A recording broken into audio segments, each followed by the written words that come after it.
Okay, first of all, I'd like to obviously thank Allah for giving me this opportunity to come and speak with you again, and for the team for organising this this gathering so we can discuss this issue and this topic, a topic that obviously I enjoy doing and I love, and this is this martial art system called Wing Chun. But before I begin the discussion, I want to ask a question to all of you here. But apart from the ones who are my students, can I see a show of hands, please, right, for people here who have done or are doing or involved in some kind of martial art training at this moment in time? Show of hands. Okay, it doesn't matter what martial arts it is, but okay, so there's quite a few people who are doing some kind of martial art training. Alhamdulillah, that's good. Okay, the reason why I asked that for, because I'm going to start my story, and I don't want to sound as if I'm coming off as if I'm boasting or anything like this, you know. But obviously, the art I do is Wing Chun, so I'm not disrespecting any other martial art or whatever you do, but this is what I have chosen, and then I will go forth from there. So anyway, my journey began many years ago with me and my older brother. We used to watch this Kung Fu program, and it's actually called Kung Fu, right? And it might be, for some of the people here, they're quite young, so I don't think they've even heard of that program, but it was say mid-70s, right, this program called Kung Fu. And that whetted the appetite for us, right, to, embark on trying to find this martial art called Kung Fu. But in London at the time, in the mid-70s, to find a Kung Fu class was very, very, very hard. There's only about 4 main, Kung Fu teachers, right, who taught Wing Chun, in fact, in the whole of London. One was my first teacher, Simon Lau. Another one was called Austin Go. Another one was called Nino Bernardo. Another one was called Victor Khan. Right, there were others, right, but they weren't as well known. Right, but these are the main 4, right. And in those times, and I think even one of the brothers here, right, he would testify to this.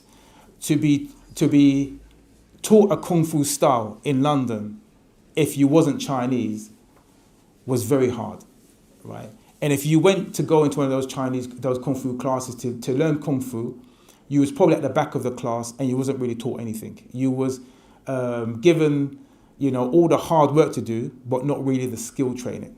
This is basically how it was. So what was happening, right, we actually took up Taekwondo first, which actually was Tang Soo. It's a Korean kicking form of martial art, and we did that for many years.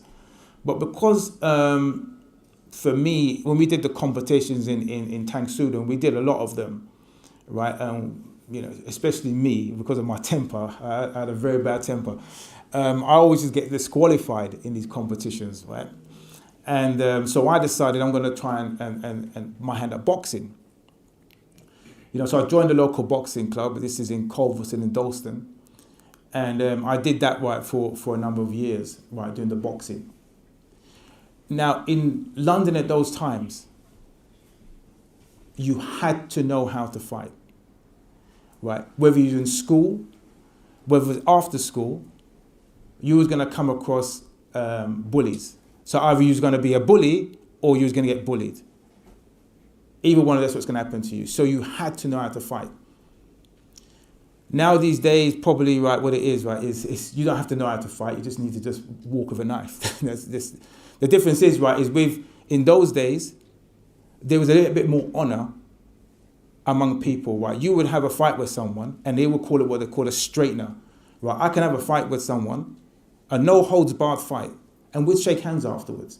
We respected each other because that person stood up to me and I stood up to him, right? And we walked away from it. He bashed me up, but I said, listen, look, at least I could see he wasn't a coward, and he could see that I wasn't a coward. We fought, we shook hands afterwards, and actually, right, some of my best friends are people who I had fights with. Now, like I said, we started up with the Taekwondo system. Because of my temper, right, and I didn't have a very, very good temper back in those days. I got in fights all the time. I'm not proud to say. right? There was no control there. So that built up in me, right, a level of that I was untouchable. Because in all those fights that I had, I never experienced a loss, ever. Whether on the mat, obviously disqualification, I don't really call it a loss. I say that, I beat him anyway. But what it is, right, is that when it comes right to in the playground or in the street, all the way up until about 15 years old, I had a load of fights and I never had loss. So I built up a reputation, right, among my school and actually in Hackney as a bit of a bit tasty when it came to putting my hands up, right? But two things happened when I reached 15 years old. And sometimes failure can be your best teacher. I experienced a loss at 15 years old, 2 times. The first one, I'm going to give you the details of what it is. Again, in the early 70s, we had something right called a National Front, right, and they were quite prevalent, right, in Hong Kong and in Hackney and the Hoxton area around that time. And because of my arrogance and my believing that I was untouchable, and because I had all these fights and no one ever defeated me, I was walking through Hoxton one time, and I saw these 5 National Front guys there, skinheads, all shaved head, and they looked at me, and I looked back at them and said, like, who are you looking at? And then they asked me who I'm looking at. I said, I'm looking at you, isn't it? And then obviously a bit of expletives, they ran after me. I tried to run, I ran into a pub. They threw me back out of the pub, and then they just beat the living daylights out of me. Right, I tried to fight back, I tried to get back up with a fight. It was 5 of them, but they destroyed me. I got 2 broken ribs. If you ever feel my ribs, they're still deformed there, right, from where they landed in my knee, like they've done a George Floyd in my knee, right, and my ribs, and just broke my ribs. And they kicked the living daylights of me, and I managed to just survive, end up in hospital. So that was my first loss. The second loss, and which I really look at as a blessing, really, is that obviously after that loss, I thought I'm going to train like a maniac. It never happened again to me. So I started training like a maniac, more training, push-ups, sit-ups. Around this time, right, we got very influenced by Bruce Lee, and I saw what Bruce Lee can do. I said, oh, that's amazing. He could do push-ups on one finger. I'm going to do it. Splits across 2 chairs. All the crazy, hardcore training stuff I used to do. And then I met this Wing Chun guy, right? And a friend that introduced me said, listen, this guy knows some Wing Chun. I said, oh, Wing Chun, that's, that woman style, that style that women do. I said, okay, so why don't you spar him? So, okay, and I sparred him. And I sparred this guy, right, for 10 minutes, and I couldn't get near him. Everything I knew, all that taekwondo, all that boxing, all that judo in school that I did, the wrestling, the fencing, all the fight experience I had, everything, and I couldn't get near this guy. And when I look back on it, he wasn't really that good. When I look back of what I know now, alhamdulillah, he wasn't all that. So that really let me check my level, that I wasn't good as I thought I was. I tried to, with my arrogance, try to style it out and say it was a draw, right? But what it is he was just being very kind. He just didn't hit me, right? So after I analysed myself, I said, I think I'm going to have to try and learn this martial art. So from 15 to 17, I was looking for Wing Chun, wherever I can find it. And it just so happened, right, that at a TV program, which my brother here, Lilo, will because he started with me back in 82, 83. There's a program called The Way of the Warrior, and if you could check it out on YouTube. And there was a Kung Fu section there where our first teacher, Simon Lau, was there. This is back in 1982, right? And we saw that, and I thought, this is what I've got to learn. So I completely enrolled. I enrolled me and my brother David, and we started in that class. I gave Simon Lau 8 years up until 1990. By the time it was, say, 1985, right, I had opened up my first Wing Chun school. So I'd done 3 years with him, right, and extensive training. And then he gave me a jazza to open my first Wing Chun school. That was in 1985. Right. And no, 1985, I was saying, I was an assistant instructor. In 1997, I opened my first Wing Chun school under his banner. But then from 1987, I realized with this particular teacher, nothing else was coming as far as knowledge. I was hungry, I was training like a maniac, and nothing else was coming. So what I did from 1987, I went back to professional boxing. And then, and at that time, I was doing some security work. Well, it doesn't matter where I was doing it, but I was doing some security work, and they needed you in those days to do security work. You had to have martial arts experience, or you had to be police or ex-army or something like this. And I got through with martial arts experience, and I did some security work in this venue in the West End, which allowed me back in those days. You didn't have the CCTV that you had now. You didn't have, mobile phones, to film everything. So that was a time where we had many serious street fights and things of this nature. And I remember one occasion, right, where when I was at this particular venue, and again, it was my ego. And I'm talking about this ego thing because it's going to come to an end when I get to know this talk. And my ego got me in trouble again. I'm there to do work. I'm there to secure a building. And just because someone gave me a bit of lip, right, it went to my heart. And it's just going to my head. I said, did that guy just disrespect me? And rather than just leave it, I quickly got out because those days we wore dinner suits, yeah, like James Bond. I quickly got my dinner suit, put back on my Wing Chun uniform, and I waited for the guy outside. And I said, listen, look, I'm ready if you're ready. I said, okay, we're ready. And as I went out with him, he saw his friends, two of his friends. They said, we're taking the bounce around the corner, let's go. So they took me, the three, took me around the corner, and I ran the corner with the three of them. And I thought, what am I going to do now? What am I going to do now? There's three. So what I just did, just in time, as soon as I got around the corner, and this is my mantra when it comes to self-defense, I hit first and I ask questions afterwards. And I managed to take out all three of them. And by the time that came, right, then the rest of the people came, and then we all beat them up, and that was the end of that. So anyway, right, my ego got me in trouble quite a lot with the martial arts. And I don't blame anyone but myself for that. But later on, I go into my story, you're going to see why the change happened in me. So anyway, right, my first teacher, right, I realised I weren't getting any further. I went back to boxing, took a few bouts, again, unbeaten.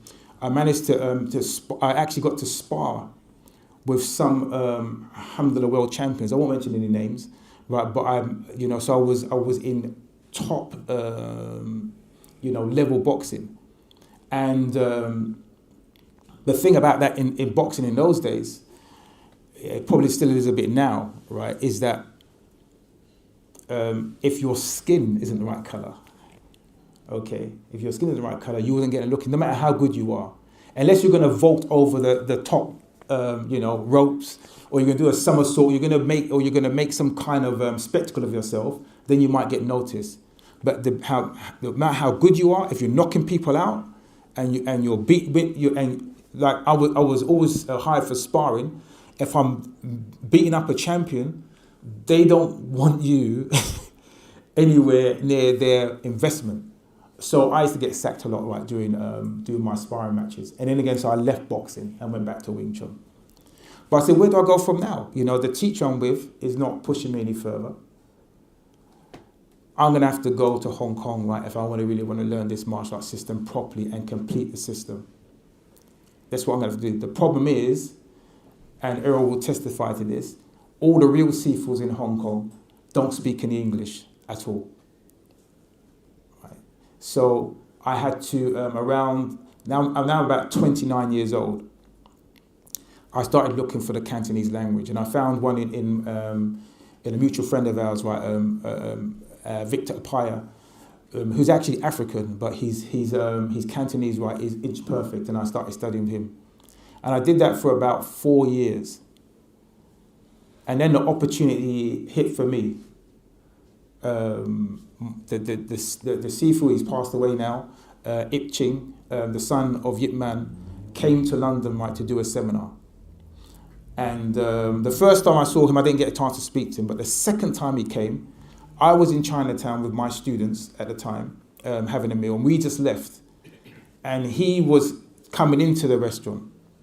And I was introduced to him by another well-known Wing Chun Sifu called Samuel Kwok. And I had some Cantonese then. You know, so I just said, Ni hao ma, you know, how are you? And that completely blew him away.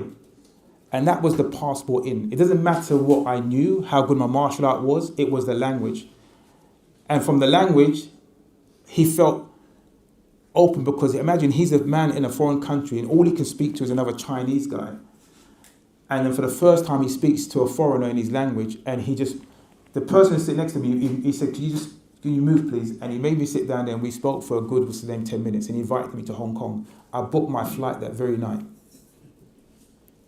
And then I went to Hong Kong to start my training. My dream had started.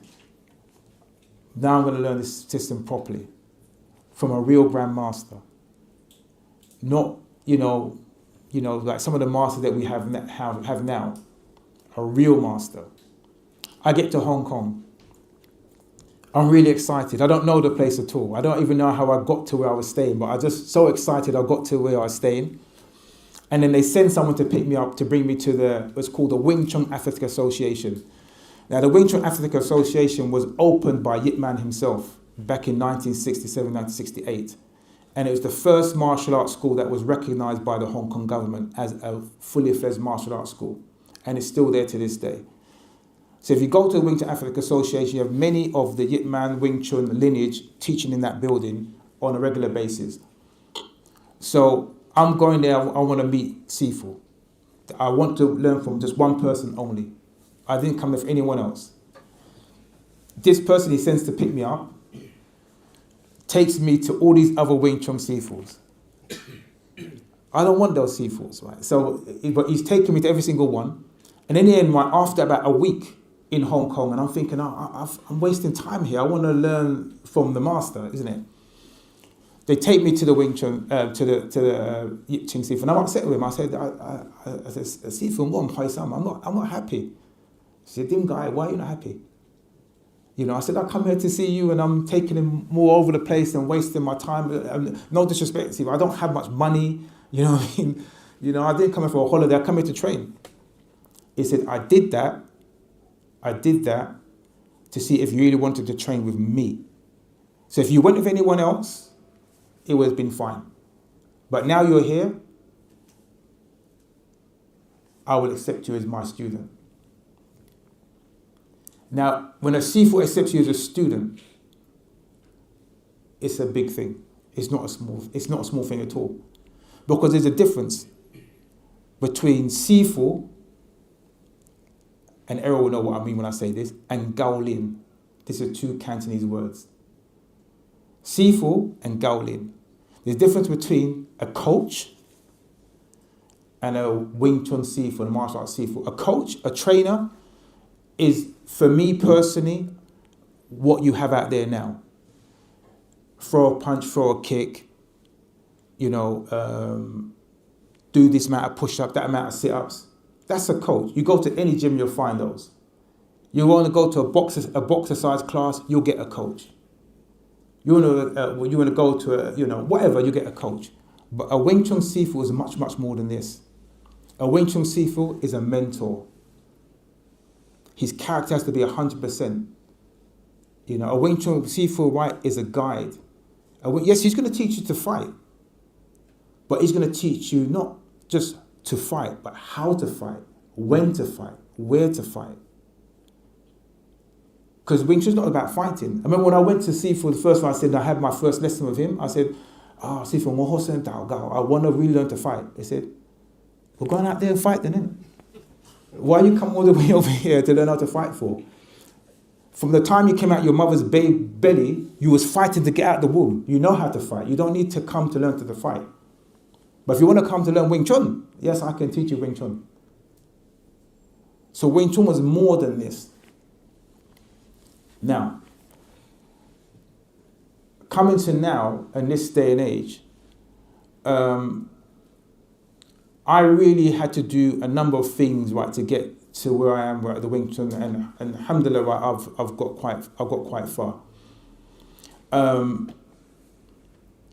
Alhamdulillah, right, I am a student of Grandmaster Yip Ching, obviously, who's passed away. And that may not mean much to many of you here, because obviously in the UK, we don't really understand this thing about lineage. We understand it more in the term of Islam. We have the thing called isnad. Yeah, Wing Chun is like this. It's very much like this. You have to know, for me to rate you as a Sifu, you have to be taught by a Sifu, who was taught by a Sifu, who was taught by a Sifu, who was taught by a Sifu, who was taught by a Sifu, going right back to the founder. We can trace your lineage. Because if something wrong with your lineage, there's something wrong with your Wing Chun. We need to know how long you trained with that Sifu for. We need to know what you learned from that Sifu. Yes, you trained with the Sifu, but how long for? For example, many of the well-known martial arts of the world today, one we all know is Bruce Lee. A very, very well-known martial artist and a superstar. Trained with Sifu Yip Man. And it's mainly because he trained with Sifu Yip Man that Yip Man is so famous around the world. In Hong Kong, Yip Man was well known, but the world is known Yip Man because of Bruce Lee. Let's tell the truth. But Bruce Lee only did 3 years training with Yip Man in Wing Chun, and he never completed the system. Alhamdulillah, I know far more Wing Chun than Yip Man than Bruce Lee ever learned. And many of my students do as well. But he was a phenomenal martial artist, don't take that away from him. Amazing martial artist. But knowledge-based and what he learned in the system, he didn't learn much. That's because from 14 years old to 19 years old, he was in Hong Kong, then he had to go to the United States. And many people are like that. And unfortunately, that's what you have in the Wing Chun world at this moment in time. So when Wing Chun's getting a bad rep these days, right, on the social media, for not being a very combative art or not being really the real deal, it's because of this issue. Right. So what we do, right, in the Wing Chun system, right, is we keep it nice and using the Arabic word sahih. It's got to be authentic. So it's known that by the lineage and what you do. So once you learn the Wing Chun system, you have to make it your own. So the way we do our Wing Chun system at the Wing Chun school is not like other people do the Wing Chun, because ours is combat based. So that means we have to train very, very, very one for bird hardcore. And when we go to Hong Kong sometimes and we do our exhibitions there, and you know, we're called on to do demonstrations, alhamdulillah, they love it, because what it is, right, they really put through their paces. They don't really experience that side of things. We share, we let them teach us and we teach them. It's very open. Yeah. But when it comes to training as such, and I hope that you all were getting some kind of training. As I told my students, you're going to need 4 things, and we call them the 4 Ds. And when people come to my school to study, I always tell them this. And when they come to my school, they don't just come to school to pay some money and then they start. Every one of my students here will tell you I interrogate every someone that comes to the school, because they have to be right for the school. It's not about just dropping the money. If your character isn't right, if you ain't right, you ain't coming to the school. You can put £1 million there, they don't mean nothing to me. So the first thing you need to have, and the Sheikh mentioned it earlier today, discipline. Discipline, right, is that word that people don't like. Because discipline is the thing that makes you train when you don't even want to train. Discipline is the thing that makes you get up in the morning, right, and do those push-ups and those sit-ups before you have put that breakfast in your belly. Discipline is the thing that makes you have a regime that you stick to. Because anything other than that, you're just going to make excuses. Many times I talk to my students, and now we might do a warm-up, and they will testify to this. Might do a warm-up in the school, and I say, how long did that take? And they'll say to me, oh, Sifu, it took about 20 minutes, 15 minutes. I said, have you got 20 minutes every single day? Yes, Sifu. Okay, so that means you can do that every single day, can't you? And they say, well. So this thing that you don't have time to do exercise, you don't have this time to do anything like this, Okay, to answer the call of nature, right? You give yourself time. You know what I mean? Right. So what it is, right, is that for your body and for your health, give it time, and that's done right by discipline. The other thing that you need, right, and this is the thing, and I'm not knocking anybody, right, because I see it, right, it coming even more among elderly people as well. But I'm just telling you, and this, I'm not having a go, but I've just got to be talk straight. Another thing that is missing is your dedication. Right, and this is a thing that I'm finding is lost a lot among the youth. Right, sometimes when they come to the school sometimes, and the parent might bring them to the children's class, and little Yusuf, right, maybe was then playing up a little bit. Oh, Sifu Abdulmalik, Yusuf don't want to come anymore. I said, well, you should make him still come. Oh, but doesn't like it. And you, the parent, that you know what's better for your child than your child for itself. Oh, he finds it boring. It's meant to be boring, you know what I mean? Kung Fu's called Kung Fu. Kung Fu's mean Kung Fu. What does the Kung and Kung Fu mean? Gong means work. Fu from Sun Fu means hard work. It's hard work. It's not easy. It's not for everybody. If whoever can't do it, you're telling something to yourself that you cannot commit to hard work. You have to be dedicated. Don't give up so quickly. Don't start one thing and then start the next thing. In the Wing Chun, so we call that Wu Dip Kun. They're butterfly flips. They flutter from school to school. They're never settled. You have to dedicate yourself to something. Say, I'm going to do this, and I'm going to complete it, and I'm going to go all the way in it. Not, I'm just going to do halfway through. Some people get in their mind, I'll give myself 3 months and see if I like it. What is that? Don't you want to get somewhere? So what I do when people come to a class, it might look like I'm trying to turn them off the Wing Chun system. No, I'm just being real. It's going to take a long time, it's going to take hard work, and it's going to take effort from you. I come with my 50%, you come with your 50%, we make 100%. But if you come with any less than that, you're not going to make it. So dedication is needed. Another thing what is needed from the 4Ds is determination. You need to be determined. Yes, you need to be determined. What I mean by that, right? You're going to have maybe people around you, right? You're going to the gym. Okay, what are you going to the gym for, man? Come and kick it with us, man. We're going to do whatever. You've got to say, no, I'm going to the gym because this is what I do on a Tuesday and Thursday. Gym is, you want to see me every day? I'll do that, but this is the gym day. Now, come on, you can miss it one day. No, you're an obstacle. And when an obstacle comes, it could be friends, it could be whoever. You've got to go through the obstacle, over it, under it, you got round it, whatever you do to get past the obstacle, that's what you call determination, because you want to get somewhere. And if you're determined, you won't. So you've got the first one is discipline.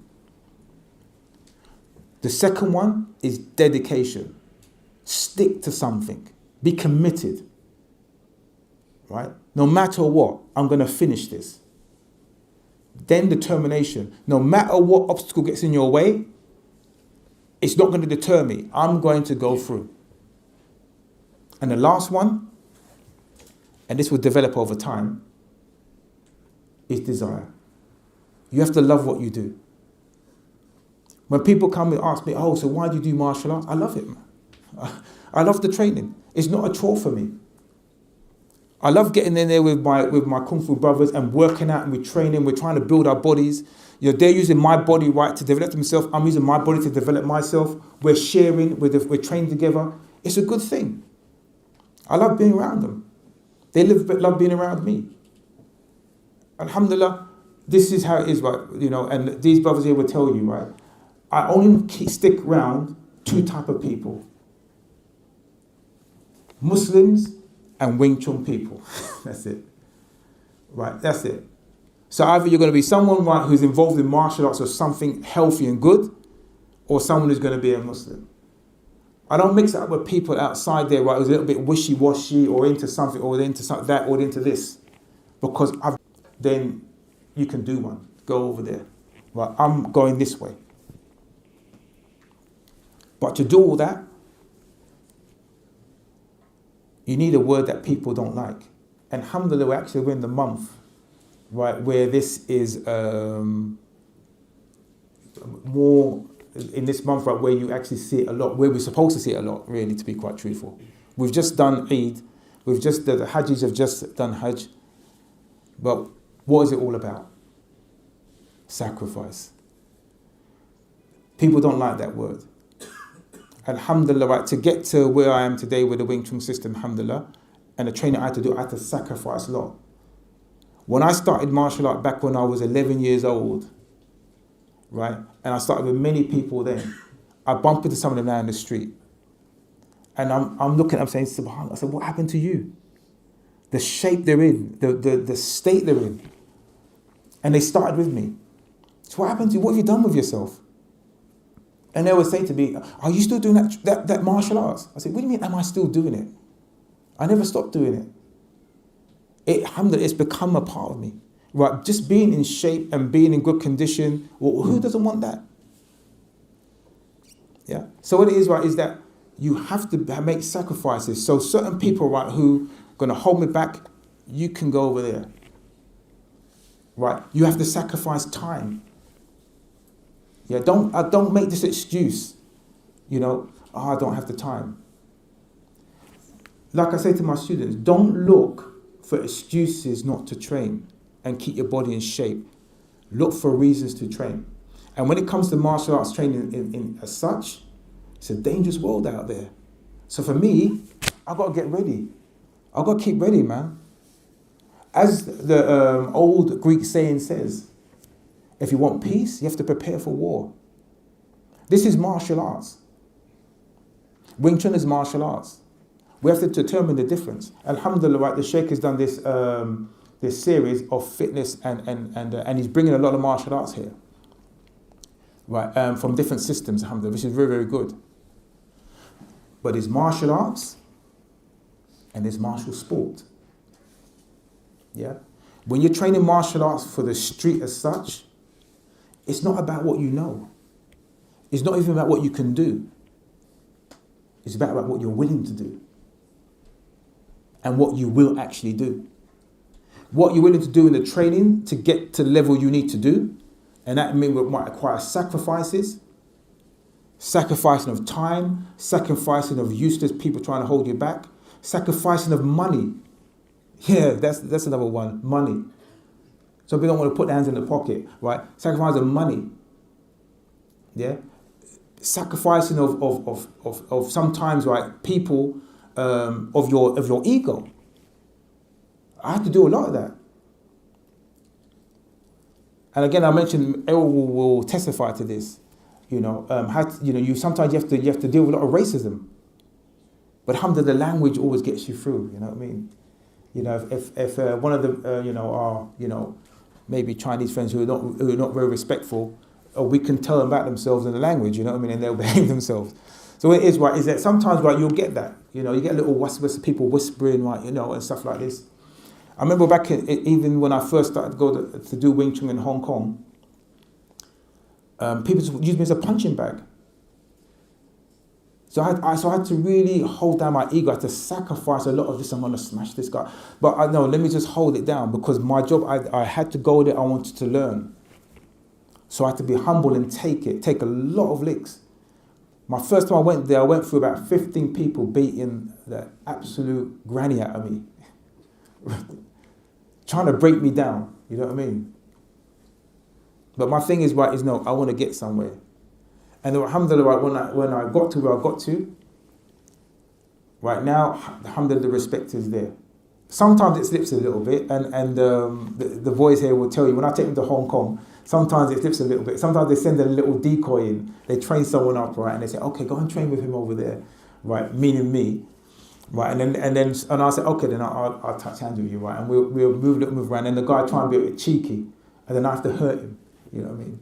I have to hurt him, unfortunately, and I have to make it. Listen, look, see, when your Sifu come to the UK, we look after your Sifu. I don't send in one of my guys to bash up your Sifu. What it is, we look after him, we respect him, we learn from him. But whenever I come there, you guys try it on. You know what I mean? You know, but I know what's going on there, but unfortunately, right, this is always going to be a problem sometimes.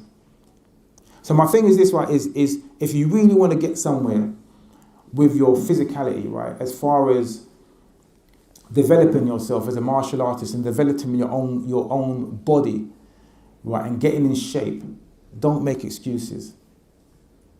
I could always sit there and make an excuse and say, listen, oh, these racists, let me go back to London and forget them. No. If you want to get somewhere, don't make an excuse. Be disciplined, be dedicated, be determined, develop the love for what you do, and then make sacrifices, and you will get there. Right. And then on a last and final note, and after then, Sheikh, shall I take questions, or shall I just leave it there after that? Okay. And then last and final note, I just want to add it with this. The reason why I absolutely will stick with this particular system, because it doesn't at all conflate with my deen and my belief system, right?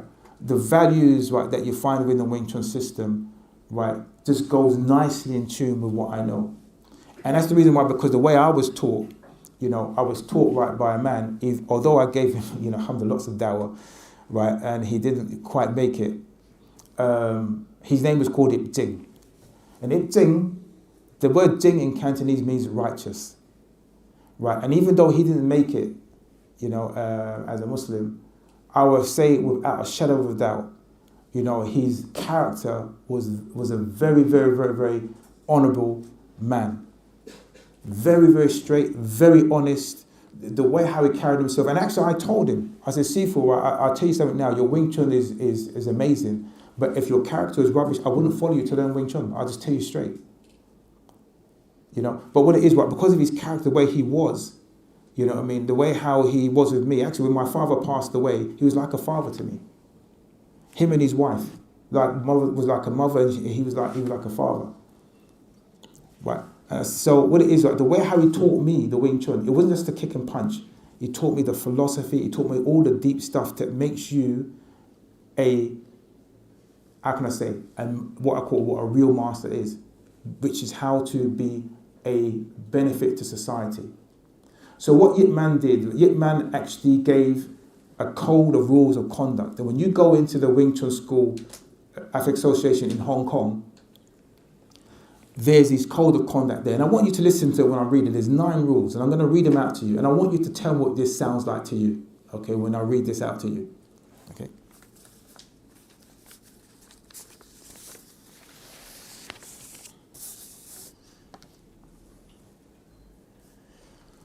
The first rule of conduct, right, in the Wing Chun school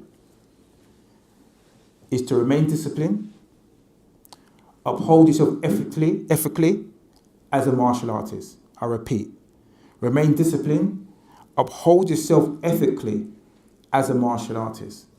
What does that mean?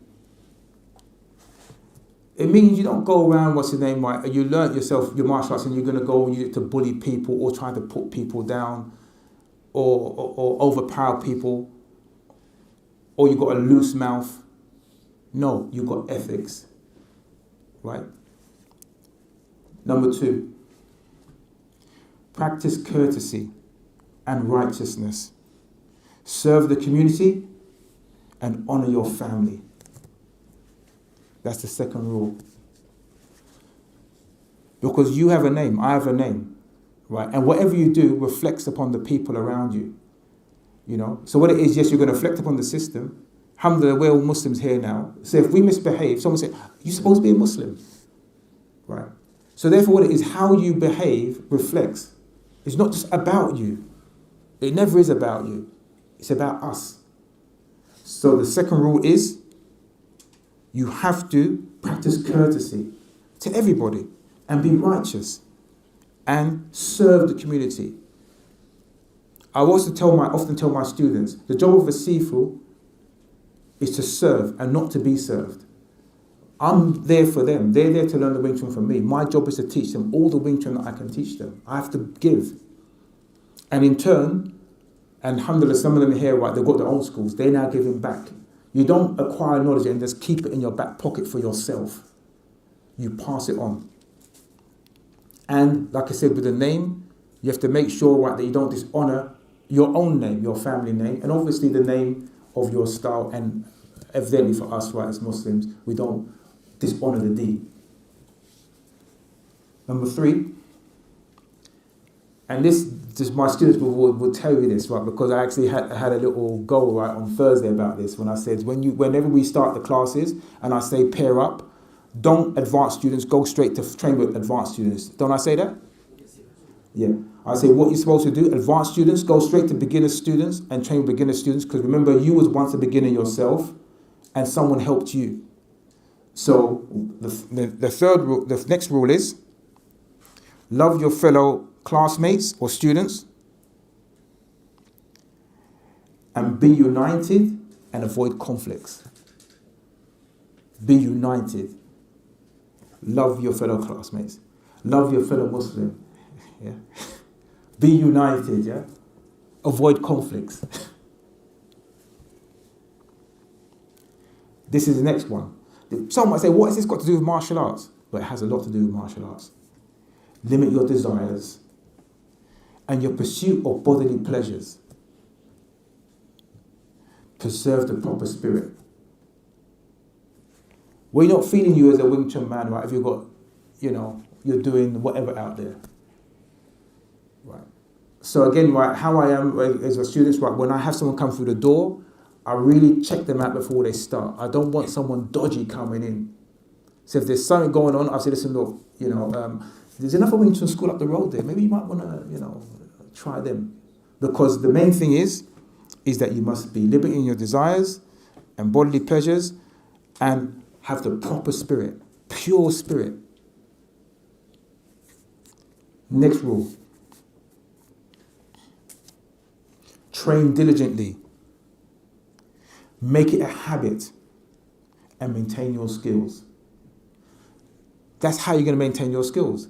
Train diligently and make it a habit. Not every now and again. Have a training regime. Right? Keep it up. If you want to get to a goal, make a structure and keep to it. Next one. Develop a spirit of tranquility. Abstain from arguments and fights. Just because you know how to fight and you can fight, it doesn't mean you have to fight. If you're driving on the road and someone gives you some road rage, let him go. Let him go. If someone's giving you a little bit of mouth, let him go. Say to yourself, that guy don't know what he's dealing with, man. You know what I mean? Let me just let him go, man. Next one. Participate in society. Be conservative, cultured, and gentle in your manners. Participate in society. So that means, right, if you see a wrong, don't turn away. If you see anything going on that's not right, be active, be proactive. Don't just be sitting there and watching it. Participate in society. Don't say, okay, I'm just going to keep myself to myself. No, if you see something that's not right, you're supposed to get involved. And this is another one. Help the weak and the very young. Use your martial arts skills for the harmony and the good of the people. Yeah. And the last one. And this is what I'm doing now. Okay. Pass on this tradition and preserve this martial art. So one of the conversations I had, and I'm going to finish it here, is when my Sifu passed away. Obviously, I couldn't go right to the funeral, but I did visit his wife, right? And alhamdulillah, she said to me, that you are one of Sifu's most trusted students.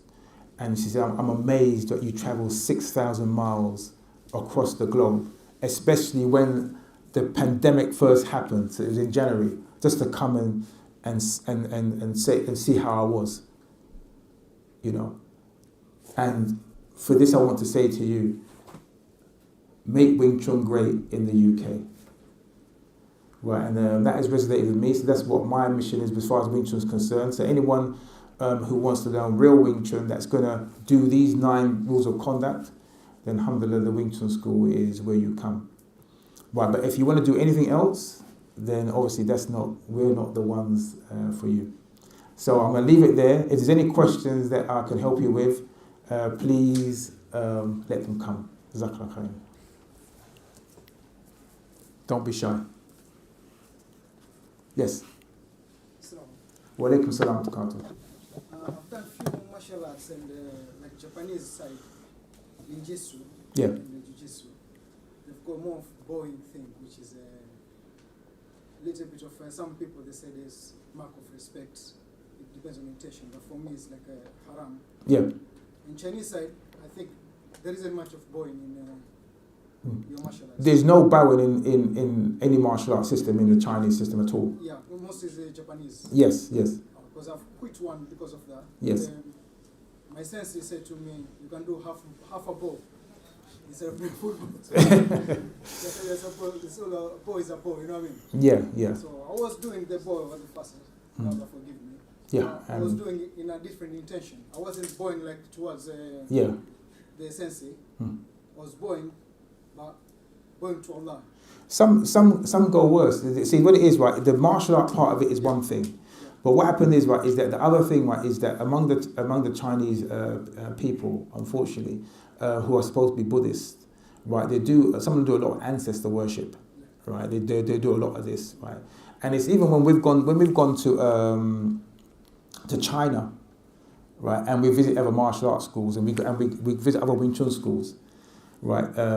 You know, the teacher there, you know, will when he goes into his martial arts school, they got a shrine there, right, to their dead Sifu, okay, and they would do you know, what they call, it's called gokgung, right, where they do a free kowtow to the dead Sifu, and then they'll come with some incense sticks, and they'll come to me and they said, so look, you wanna do this? I said, I don't want to do that.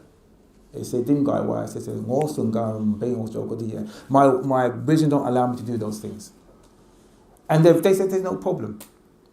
I remember another time, right, way back in 1999, when there was a World Wing Chun conference, okay, and everyone went to visit Yip Man's grave, okay.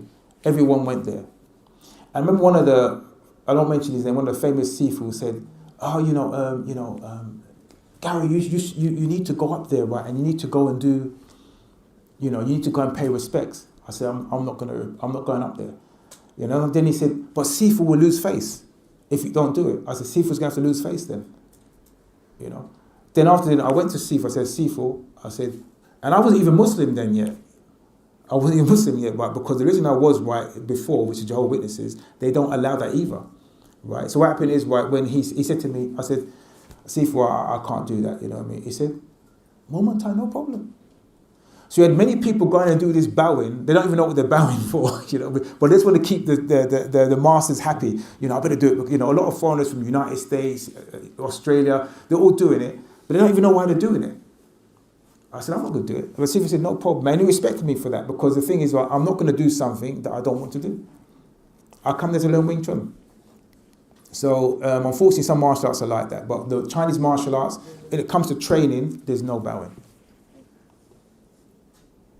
In fact, they lose a little bit of some of their tradition when we go inside there, and Errol will testify this because he lived in Hong Kong for over 30 years, right? There's no formality at all whatsoever.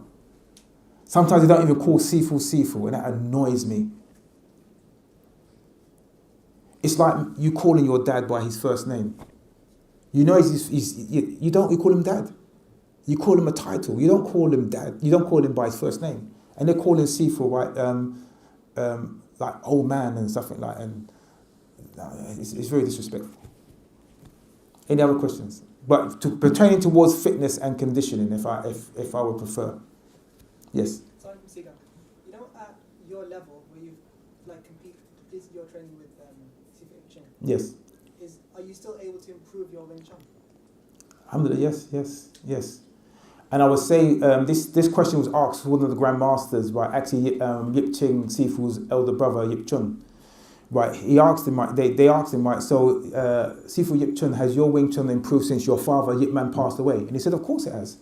To say, right, that my father passed away in 1972, and this is in the 90s. He said, to say my level is not increased just because my dad passed away is nonsense. I'm still training. I'm still improving.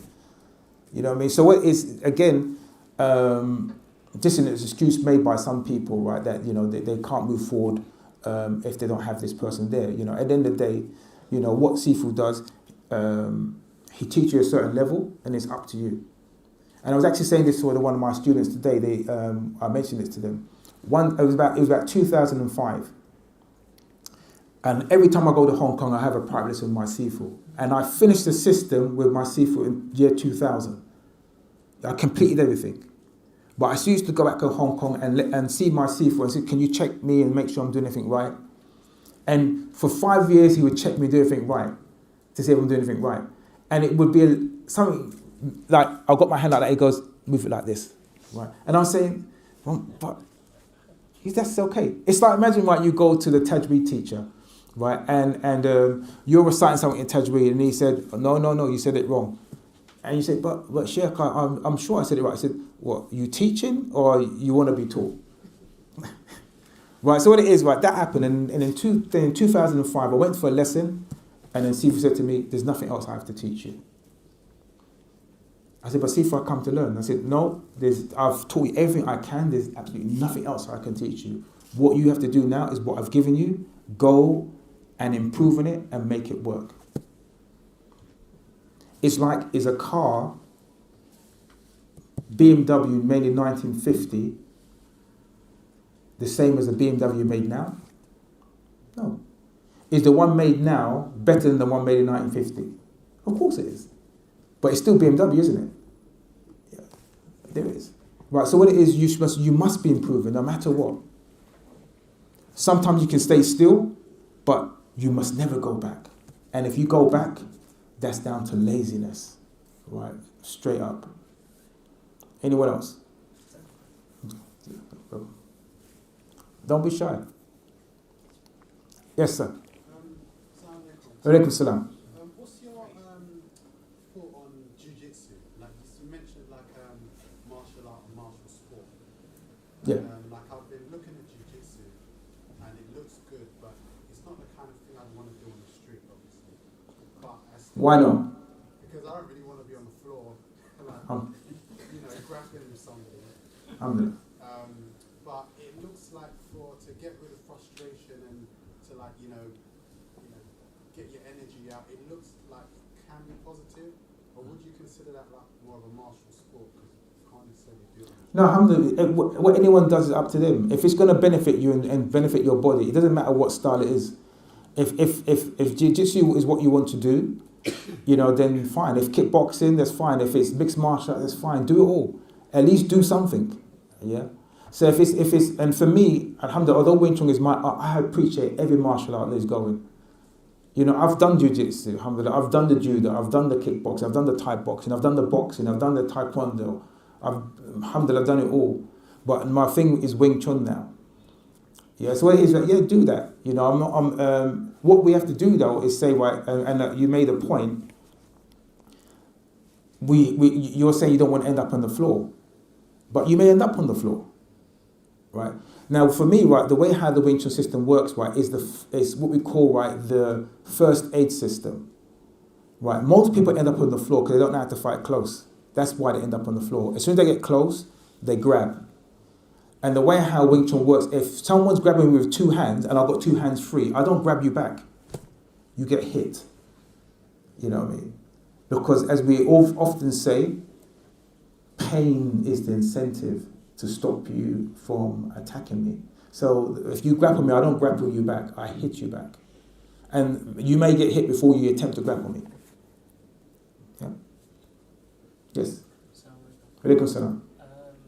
Just in terms of learning, you said that the Wing Chun school, in terms of what are the options, is it like you've got classes, is it just fixed days or? Alhamdulillah, there's fixed days and there's other classes all over London. Alhamdulillah. So if you visit the website, all the information's on there. Whether you want to start, you know what I mean.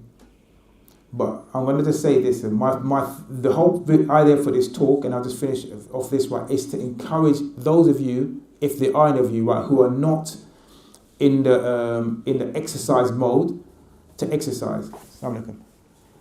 You know, you're not. And I have to encourage you to do this, right? I don't want anyone inside here who's not doing exercises to think they can just go on like this. If you are a Muslim who cares about yourself and your health, you will sort this out. You don't want to be looking down and all you can see is your belly, right? We need to be looking down, you can see your feet, right? You need to be getting in shape, right? Number one. Number two, right, you need to be able to put your hands up, right? It's just, I just feel it's just manly to be able to handle your business, right? To be a lover, not a fighter, I'm not feeling that. You know, you need to be able to handle. And again, what you got to do, right, is put it in your sons and not just your sons, your daughters as well, right? Don't have this attitude, what I've laid back, and then when something happens, right, it's like you're going to try and close the door after the horse is bolted. No, you need to get into some physicality now, right? Even if it's just, no matter what system it is, don't care. It doesn't have to be Wing Chun, but do something. Yes. You know, you said earlier about people who they started and they don't finish. Yeah. They stop halfway. Yes. How about if someone is just doing it, different martial arts? Yes. To defend himself, he doesn't want to get to black belt or any grading. Like you get to grade obviously to get better, but not intentionally to get farther and farther. You know what I mean? I'd rather be a jack of all. I don't want to be a jack of all trades and a master of none. You know what I mean? I'd rather be a master of one and a jack of all trades. When you just dip yourself all over the place, you're not solid. And what it is, right? You don't respond in a natural way because you've got all these different things going on in your head. Not only that, is at the beginning, they teach you basic, they don't teach you advanced. So if you don't stay longer, you don't get the advanced stage as well. But the thing is, right, if you learn a system properly, the basics is what's going to do it for you. Okay, all you need is one punch to knock someone out. There's people outside there on the street with no training whatsoever will knock you out. I've come across it many times. See people with no training whatsoever. They're just up for it. You know what I mean? And what we got to get ourselves doing is up for it. Up for what? Out of the seat. Don't be a couch potato anymore. Get in the gym. Do something. No matter what system it is, but get something done. Okay, I'm going to leave it there now. I think what we're going to do a brief demonstration for you to sort of like express some of our Wing Chun to you. I'll try and explain some of what's going on. But I hope you enjoyed the talk, and I thank you again, Mike, for allowing me to come down. Assalamu alaikum wa rahmatullahi wa barakatuh. 7, 8, 9, 10. I'll do twice. 1, 2, 3, 4, 5, 6, 7, 8, 9, 10. Change hands. 4. 1, 2, 3, 4, 5, 6, 7, 8, 9, 10. Okay, push-ups. This. On the floor. Up 1, down, 2, and down, 3, down, 4, down, 5, and down, 6, down, 7, down, 8, down, 9, down, 10, hold. Sit-ups. Hit the abs, yeah? 1, down, 2, down, 3, down, 4, down, 5, down, 6, down, 7, down, 8, and down, 9, and down, 10, and down. How we go? Pass the pads over, yeah? That's why I don't advise watching that stuff. So if the person does this, you do that. And if he does that, you this. Like you know what he's going to do. You don't know what he's going to do. But what you do know is that if he's going to come and hit you, he has to step into the range, and that offers you the opportunity to hit him. And that's why our Wing Chun mantra is that we hit first and we hit last, right? So what it is, when someone comes to hit us, the whole thing is an opportunity to hit the opponent. So some of the drills you saw them doing here, I'm going to explain some of them for you. So if two people come out, please. Say you and you come forward, yeah. Come forward, yeah. Okay, so face each other. Right, left man. So you're going to be Wing Chun, you're going to be a normal fighter, okay? Left man forward. Left leg forward. Right, so now we're in a combat situation here. And when I'm doing this demonstration, I'm not here to entertain you, right? So I think I'm going to get smashed up for you. Yeah? Well, the thing is, I'm going to do it slowly so you can see what's happening, yeah? So it's not going to be done in real time. So what happens, right, is if Tarek here attempts to do a hook punch, right, with his lead hand, right, to Nick's head, just do it slowly, this way, right? What Nick will do is not just block.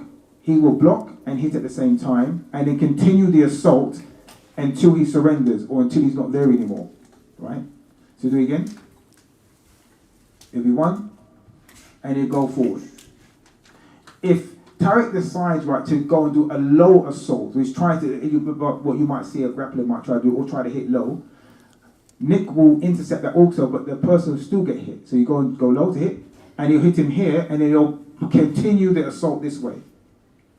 It wouldn't be if someone goes to attack you, goes low to attack you, you try to stop him by stopping his hands. Because by doing that, next thing you know, right, you're on the floor.